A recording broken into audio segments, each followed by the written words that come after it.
Which of the following statement are true, कि इसमें से कौन सा स्टेटमेंट ठीक है।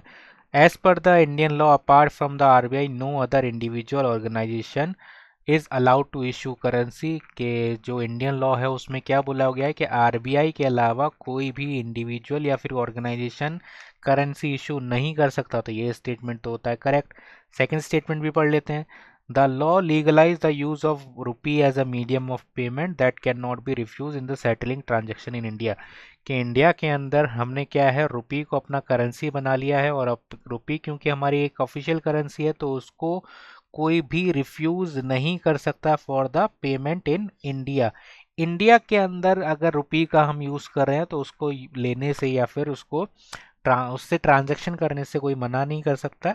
अगर हम आउटसाइड इंडिया है तो उनके अलग देश में हर करेंसी लगती है, लेकिन इंडिया में रुपी एक ऑफिशियल करेंसी है, तो दैट इज वाई ये ऑप्शन भी क्या हो गया, सही हो गया। नेक्स्ट क्या होगा, no individual in India can legally refuse a payment made in rupees, जो कि सेकंड ऑप्शन को ही क्या कर रहा है वो जस्टिफाई कर रहा है कि अगर एक लीगलाइज है रुपी तो कोई भी इंडिविजुअल उसको पेमेंट के लिए रिफ्यूज नहीं कर सकता। तो ये भी सही है। तो अगर तीनों ऑप्शन सही है तो क्या होगा, ऑप्शन डी का राइट आंसर हो जाएगा। Option all of the above are